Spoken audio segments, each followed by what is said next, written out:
Hello बच्चों, welcome back to my channel mission IIT JEE. हम JEE advance की sequence and series के questions कर रहे थे। उसी में ही ये हम नेक्स्ट क्वेश्चन देखते हैं, जेई एडवांस 2019 का क्वेश्चन। इसमें बोल रखा है let AP a d denote the set of all the terms of an infinite arithmetic progression with first term a and common difference d greater than 0 if AP13 intersection AP25 intersection AP37 equals to APAD, then find the value of A plus D। अगर हम इस question को ध्यान से देखते हैं तो हम समझ पाएंगे कि हमारे बोर्ड लेवल पर भी इस तरीके के क्वेश्चंस आते हैं, लेकिन उन क्वेश्चंस में एक छोटा सा डिफरेंस बस इतना रहता है कि जो बोर्ड लेवल पर टफ टाइप का जो क्वेश्चन ऐसा एपी पर दिया जाता है उसमें जनरली केवल और केवल 2 एपी के इंटरसेक्शन दिए जाते हैं।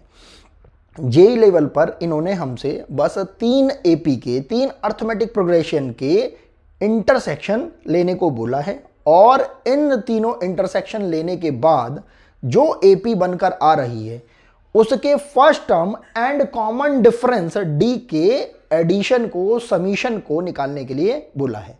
क्वेश्चन बहुत इजी है। इसके अंदर बस हमें इतना करना है कि इन तीनों ही एपीज का यूज करके हमें एक तो कॉमन वाला जो हमारे पास अर्थमेटिक प्रोग्रेशन का फर्स्ट टर्म आएगा वो कैलकुलेट करना है, एंड इन तीनों से ही जो कॉमन डिफरेंस कॉमन वाला आएगा वो कैलकुलेट करना है। अब वो कैसे कैलकुलेट करना है वो अब हम देखना स्टार्ट करते हैं। हम बिल्कुल बेसिक से स्टार्ट करते हैं। हमने अपनी सबसे पहले जो ये एपी नंबर 1 है इसके अंदर A1 की वैल्यू 1 लिख ली एंड D1 की वैल्यू कितनी लिख ली 3। ये जो हमारे पास AP नंबर 2 आ रही है इसके अंदर हमने ये जो A2 हमने इसे अभी के लिए एज्यूम कर लिया है, ये हमारे पास कितनी आ रही है 2, और यहाँ से कॉमन डिफरेंस की वैल्यू कितनी आ रही है हमारे पास 5, और इसी तरीके से हमने AP एक 3 मान ली है जिसके अंदर हमने इसका फर्स्ट टर्म A3 माना है, और वो A3 कितना ले लिया है 3, एंड कॉमन डिफरेंस अभी के लिए हमारे पास कितना दे रखा है इन्होंने 7।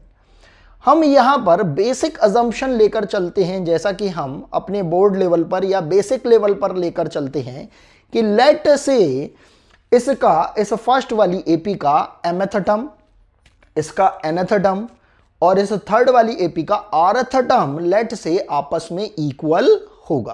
तो हम देखना स्टार्ट करते हैं। हमने बोल दिया लेट से इस एपी का mth टर्म, इस एपी का nth टर्म और इस एपी का rth टर्म लेट से आपस में क्या होंगे इक्वल। ऐसा करने से हमें फायदा क्या होगा? अगर हम इन तीनों को इक्वल इक्वेट कर देते हैं तो हमारे पास वो कॉमन टर्म आ जाएगा जो कि हमारे लिए इस एपी के लिए फर्स्ट टर्म की तरह वर्क करेगा। और कॉमन डिफरेंस कैसे कैलकुलेट करते हैं? कोई भी 2 या 4 अगर हमारे पास एपी अगर गिवन कर दी जाती है उस केस में वो एलसीएम से गिवन की जाती है, उसका भी मैं आपको टेक्निक बताता हूं। तो पहले हम first term of this new AP calculate करने की कोशिश करते हैं। यहां पर तो हमने ये mth टर्म जो था इस फर्स्ट एपी से जो बन के आ रहा है वो कितना आ रहा है वो लिख लेते हैं। वो जाएगा a plus m-1 into D, कितना गिवन कर रखा है 3। इसको और थोड़ा सा अगर हमने सॉल्व कर लिया, ये हो जाएगा हमारे पास 1 प्लस 3m माइनस 3, और ये और थोड़ा सा सॉल्व कर लेंगे तो कितना हो जाएगा 3m माइनस 2। इसी तरीके से हमने ये nth टर्म को कैलकुलेट करा इस सेकेंड एपी से, ये हो जाएगा हमारे पास a plus n-1 into D, कितना गिवन कर रखा है 5, ये हो जाएगा हमारे पास 2 प्लस 5n माइनस 5, और ये हमारे पास हो जाएगा 5n माइनस 3। और इसी तरीके से हम थर्ड एपी का rth टर्म कैलकुलेट कर लेते हैं, ये हो जाएगा हमारे पास a plus r-1 into D, कितना बोल रखा है हमें 7, ये कितना हो जाएगा हमारे पास 3 प्लस 7r माइनस 7, और ये आपके पास हो जाएगा 7r माइनस 4। ये बस आपको बेसिक से करना है। अब आपको ये टीएम मतलब mth टर्म, nth टर्म और rth टर्म को इक्वल इक्वेट करना है। आखिर हम इक्वल इक्वेट क्यों कर रहे हैं? क्योंकि यहां पर हमसे क्या बोल रखा है? इंटरसेक्शन करने के लिए।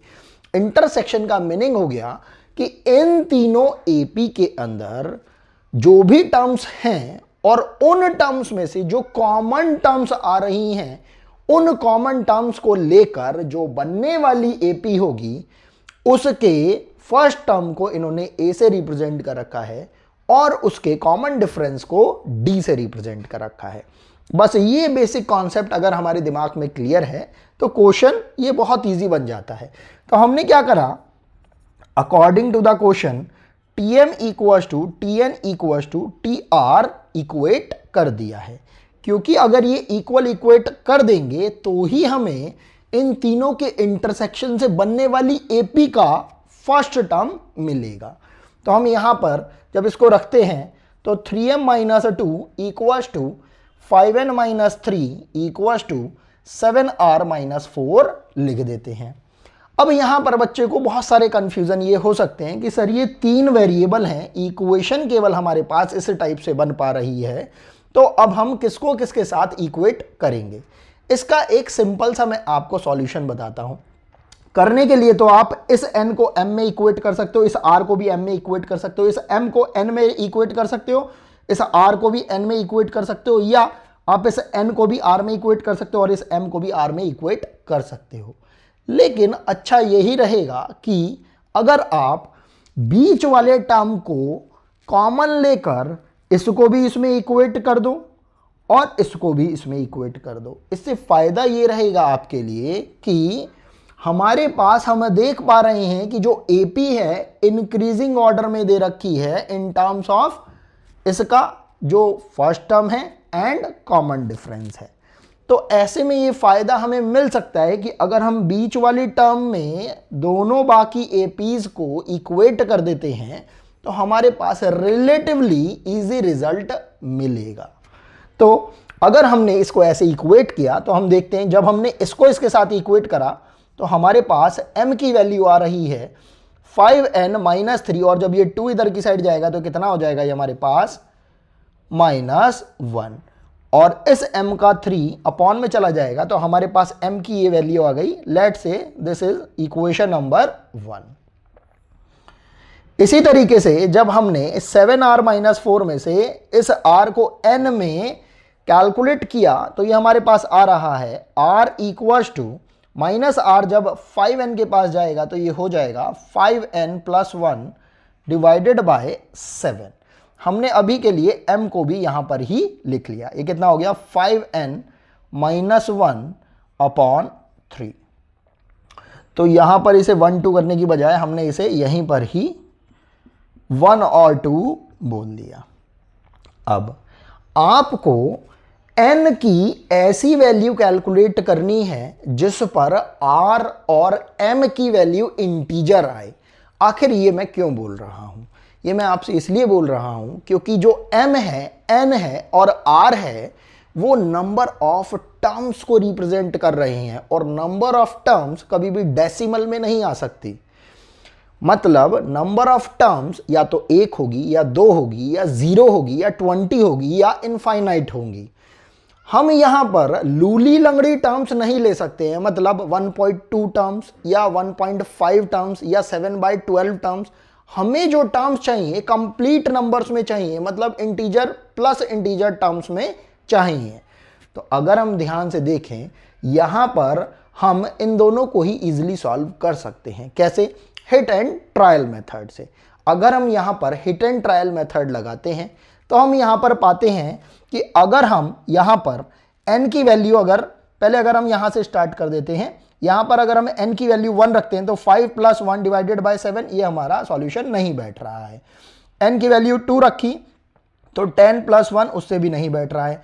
3 रखी तो 15 प्लस 1 उससे भी नहीं बैठ रहा है। अगर हम 4 वैल्यू रखते हैं तो 4 इंटू ये कितना बैठा आपके पास 5, 20 प्लस 1 और डिवाइडेड बाय 7, तो यहां से n इक्वल्स टू जब आप 4 रख रहे हो तो उसके लिए आपके पास r की वैल्यू देखिए कितनी आ रही है 3।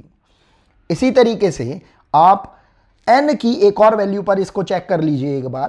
तो आपने 5 रखा तो नहीं हो रहा, 6 रखा तो नहीं हो रहा, 7 रखा तो भी नहीं हो रहा है, 8 रखा तो भी नहीं हो रहा है, 9 रखा तो भी नहीं हो रहा है, 10 रखा तो भी नहीं हो रहा है, 11 रखा तो हो रहा है। अगर आपने n इक्वल टू 11 पुट किया तो यहां से आपके पास r की वैल्यू आ रही है 8। इसी तरीके से आप सीक्वेंस में इसको आगे बढ़ा सकते हैं।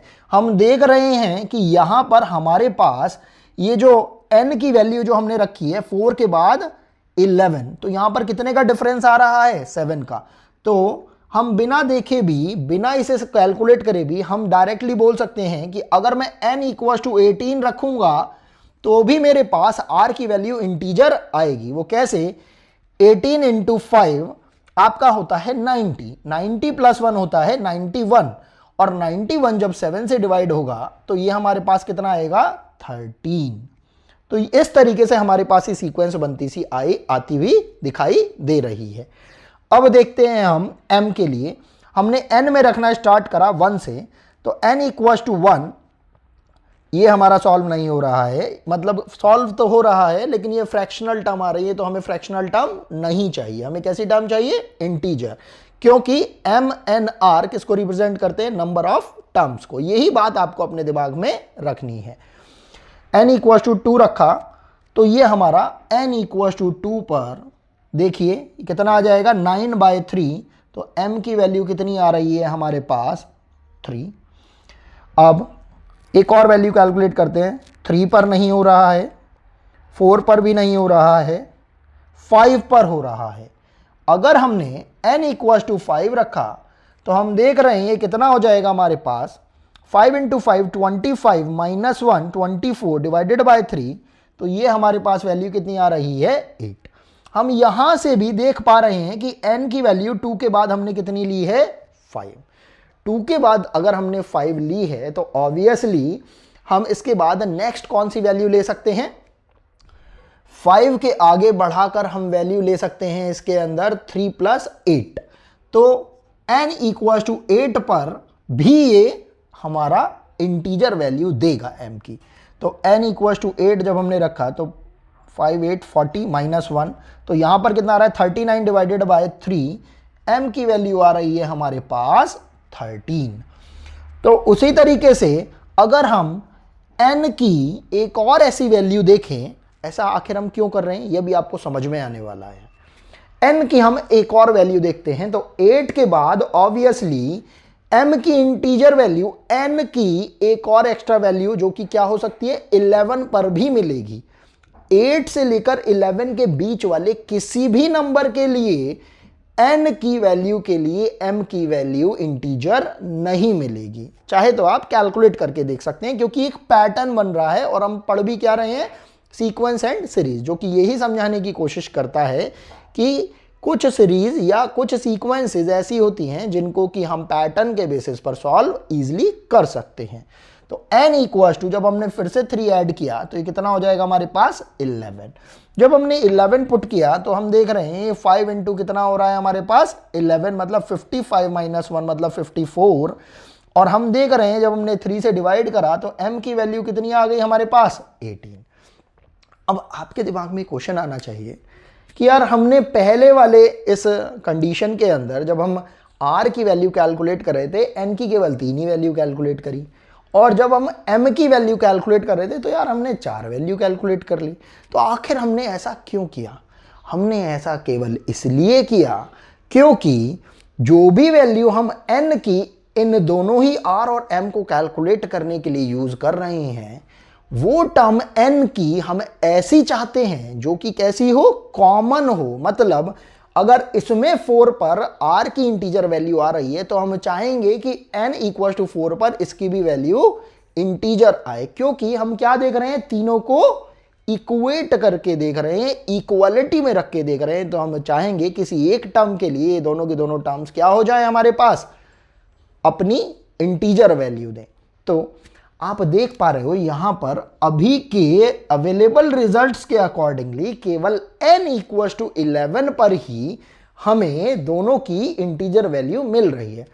मैं ये नहीं बोल रहा हूं कि आगे नहीं मिल पाएंगी, आगे भी मिलेंगी, लेकिन जेईई एडवांस के पेपर में हमारे पास टाइम बहुत कम होता है, तो हमें यहां रिसर्च नहीं करनी है, बस अपनी फर्स्ट अवेलेबल इंटीजर वैल्यू को लेना है और अपने काम पर लग जाना है। बस हमने इन तीनों वैल्यूज को लिया और लिख लिया कि n इक्वल टू 11 पर मुझे m इक्वल टू कितना मिल रहा था, 18 मिल रहा था, एंड r इक्वल टू कितना मिल रहा था भाई, मुझे r इक्वल टू मिला था मुझे 8।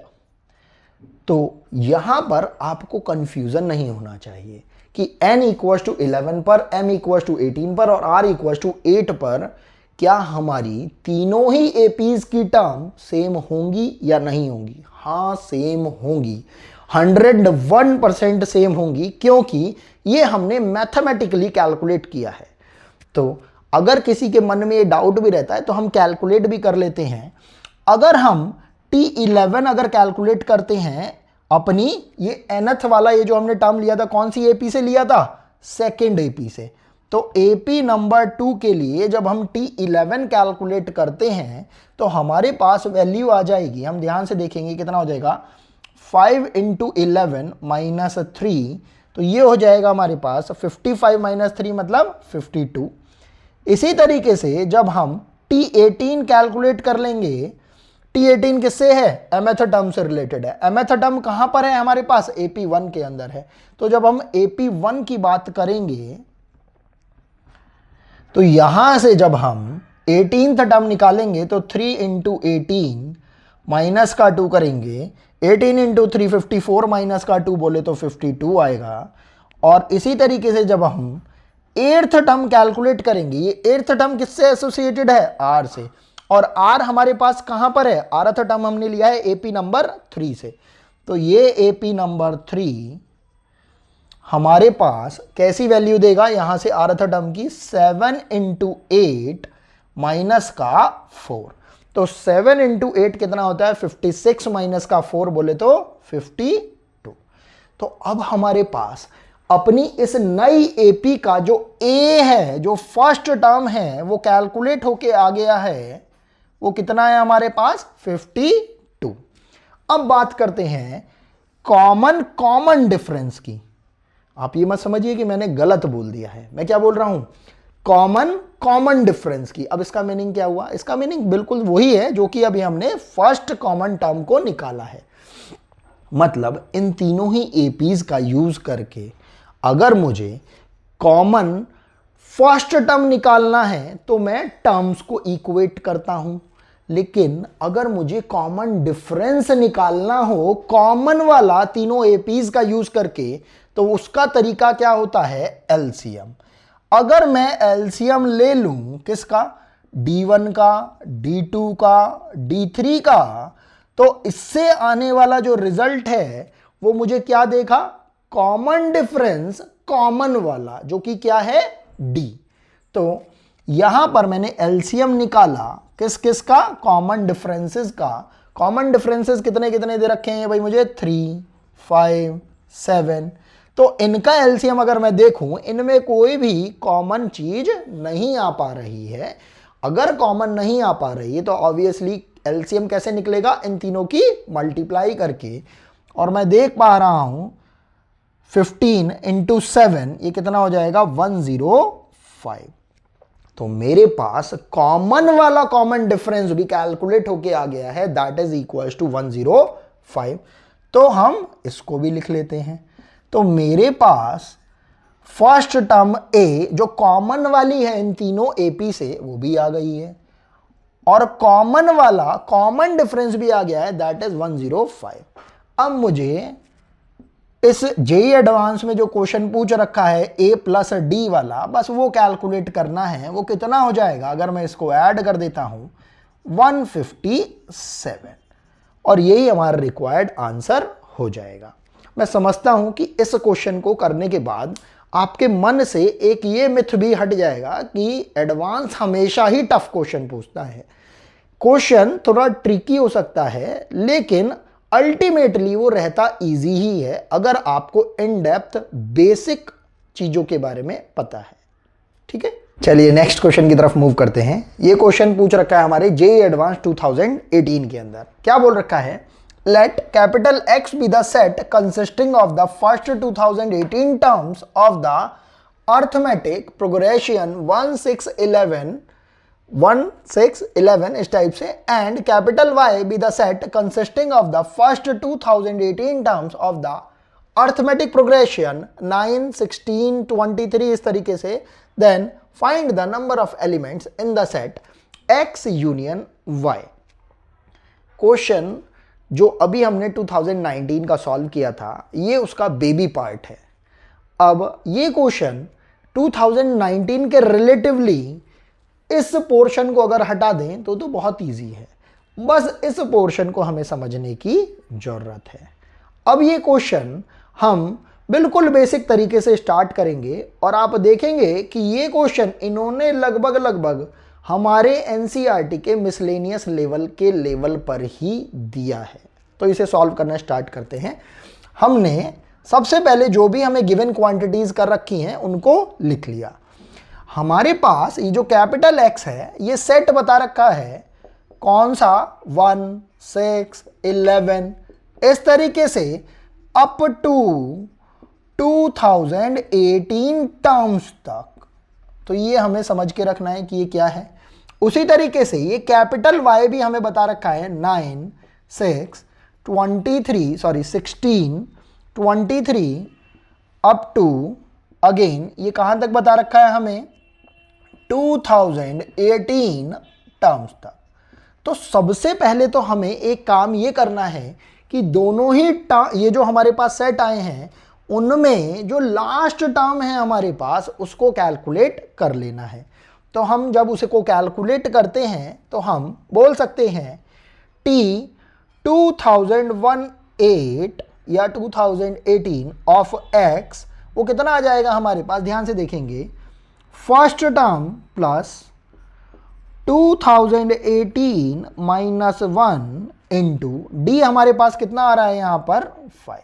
तो हम देख रहे हैं ये हमारे पास वैल्यू कितनी आ रही है? 1 प्लस 2017 इंटू 5, और इसको जब हम कैलकुलेट करते हैं तो हमारे पास वैल्यू आती है 10086।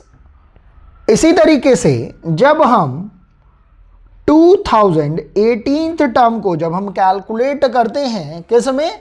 Y वाले सेट में, तो हमारे पास एक्सप्रेशन बनकर आता है 9 प्लस, मतलब first term plus 2018 minus 1 into common difference अगर हम चेक करें तो यहां पर कितना है हमारे पास? 7। तो थोड़ा मैनिपुलेट करने पर हमारे पास एक्सप्रेशन बन रहा है इंटू 7, और ये कैलकुलेट करने पर हमारे पास वैल्यू आती है 14,128। अब बस हमें करना ये है कि दोनों ही हमें ये सेट के अंदर जो हमें एपी दे रखी है इनके कॉमन टर्म्स को तलाशना है। वो कैसे तलाशे जाएंगे? बिल्कुल उसी पैटर्न पे जो हमने इससे पहले वाले क्वेश्चन में फॉलो किया था। हम क्या बोल सकते हैं कि लेट से इसमें mth टर्म और इस सेकंड ये जो हमारे पास एपी है इसमें nth टर्म आपस में इक्वल होंगे।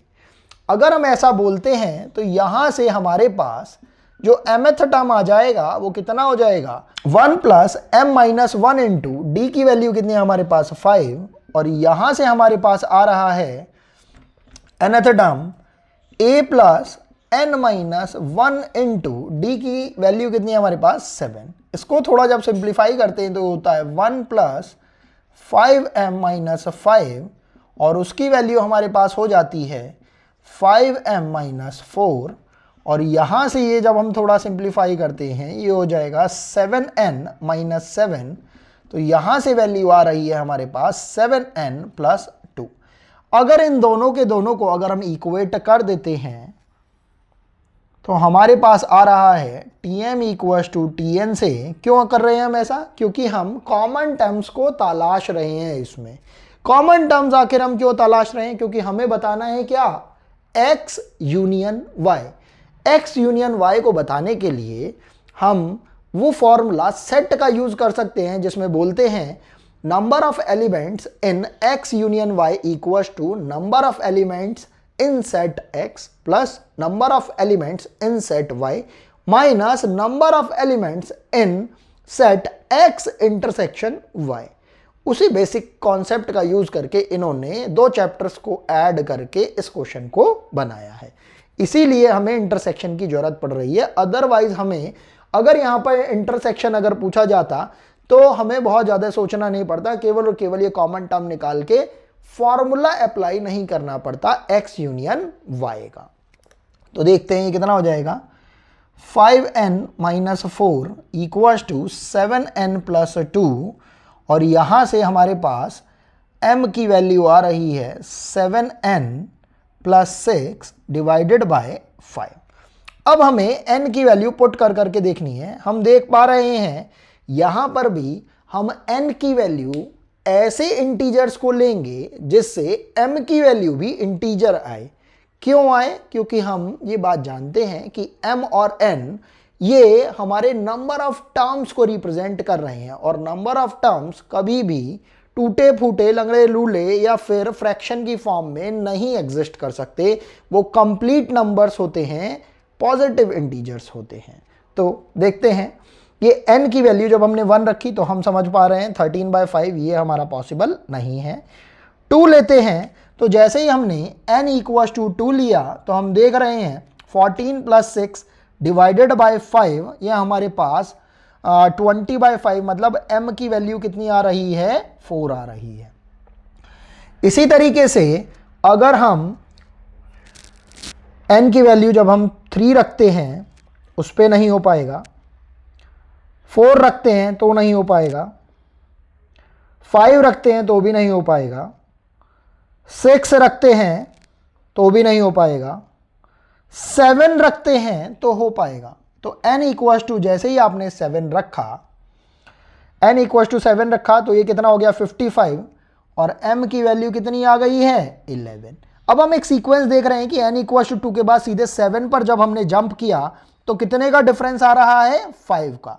तो अगर मैं एक और 5 के डिफरेंस से वैल्यू ले लेता हूं तो 101% m की वैल्यू इंटीजर आएगी ही आएगी। ऐसा क्यों?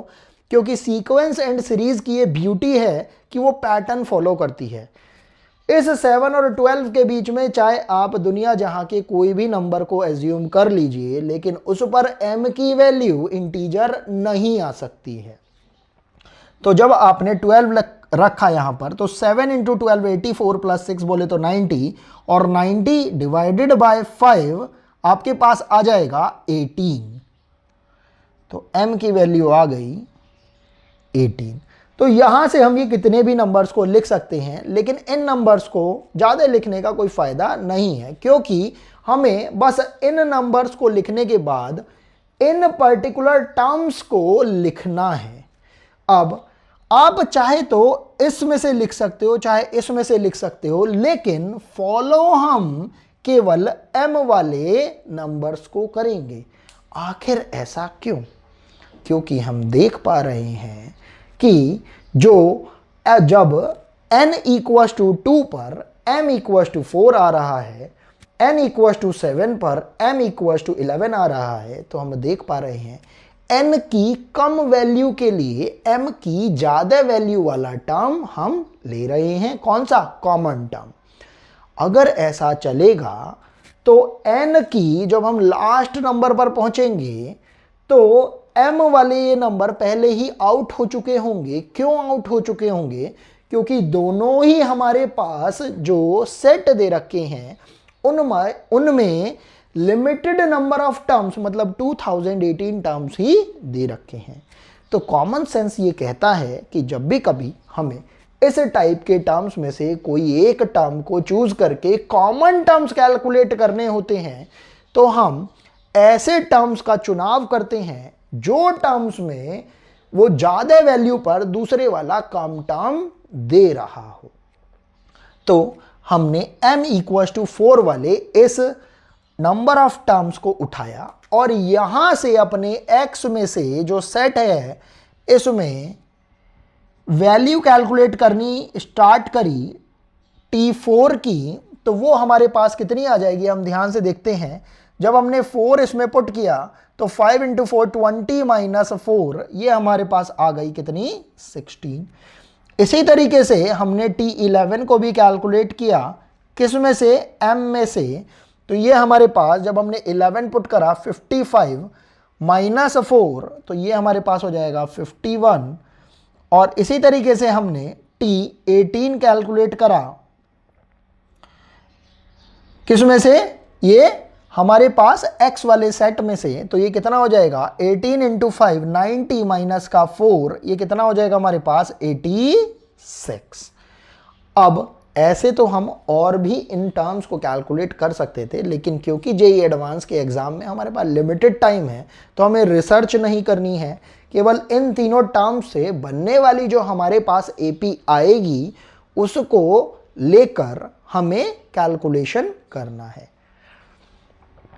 तो हम कैलकुलेशन करना स्टार्ट करते हैं और बनने वाली जो एपी है उसको लिख लेते हैं। ये हो जाएगी 16, 51 और 86 और अकॉर्डिंग टू द क्वेश्चन इसका लास्ट टर्म कुछ इस टाइप का सा आना चाहिए। तो अभी इस 10086 को हम सर्कल करके यहाँ पर लिख रहे हैं। सर्कल करके क्यों लिख रहे हैं? क्योंकि ज़रूरी नहीं है कि इस सीक्वेंस के अंदर हमारे पास जो ये लास्ट टर्म हमने लिया है वो एग्जिस्ट करे। ऐसा भी हो सकता है कि इसमें से 2-4 नंबर कम वाला टर्म यहाँ पर लास्ट में एग्जिस्ट करे, और ऐसा भी हो सकता है कि इससे थोड़ा ज़्यादा वाला टर्म इसके आसपास एग्जिस्ट करे। तो हमें एक्चुअल में इस सीक्वेंस का यूज़ करके इसमें से नंबर ऑफ टर्म्स कैलकुलेट करने हैं। उन नंबर ऑफ टर्म्स को कैलकुलेट करने का फ़ायदा क्या होगा? केवल इतना फ़ायदा होगा कि हमें set x and set y में से जो कॉमन नंबर ऑफ टर्म्स हैं वो कैलकुलेट हम कर पाएंगे। तो हम स्टार्ट करते हैं।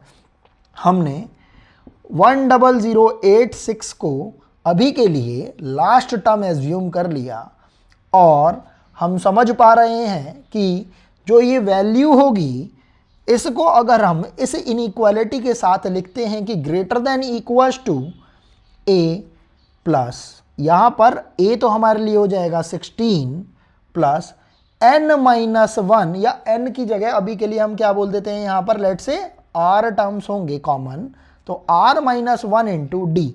अगर हम d का कैलकुलेशन करें 51 माइनस 16, अगर हम देखेंगे ये कितना बैठ रहा है 34 35, और इसी तरीके से जब हम यहाँ में भी जब हम 35 ऐड करते हैं तो हमारे पास कितना आ रहा है 86 आ रहा है। तो हमारा कॉमन डिफरेंस कितना हुआ 35। तो हम देखते हैं जब हम इसको रिजॉल्व करते हैं तो r की वैल्यू आती है r less than equals to 288.71। तो ऑब्वियसली हमें r की कौन सी वैल्यू लेनी होगी 288। बस जैसे ही हमारे पास r की वैल्यू आई तो हम समझ गए कि ये r किसको रिप्रेजेंट कर रहा है, number of elements of x intersection y को। अब हमें कैलकुलेट करना है number of elements of set x union y। अगर हम इसके फॉर्मूले को लिखना चाहें तो इसका फॉर्मूला हो जाएगा number of elements of x plus number of elements of y minus number of elements of x intersection y। और इन तीनों ही नंबर्स को हम जानते हैं, इनको हम लिख देते हैं number of elements in x, वो तो हम समझ पा रहे हैं। टोटल नंबर ऑफ एलिमेंट्स कितने हैं हमारे पास 2018। इसी तरीके से हमारे पास number of elements in set y कितने हैं 2018। लेकिन अभी जस्ट आपने number of elements in x intersection y calculate करे हैं, दैट इज 288। इनको अगर हम सॉल्व करते हैं तो हम देखते हैं कि यहाँ से हमारे पास आ रहा है 4036 माइनस 288। इसको अगर हम रिजॉल्व करते हैं तो हमारे पास फाइनल वैल्यू आती है 48 और यही हमारा रिक्वायर्ड आंसर हो जाएगा। आई होप आपको ये क्वेश्चन समझ में आया होगा। अगर आपको किसी भी टाइप का कैसा भी कोई डाउट आता है, चाहे मैथ से रिलेटेड हो चाहे मैथ से बाहर का हो, आप कमेंट सेक्शन में मेंशन करिए। और अगर आपको वीडियो पसंद आती है तो आप इस वीडियो को लाइक करिए, शेयर करिए और सब्सक्राइब करिए। Thanks for watching.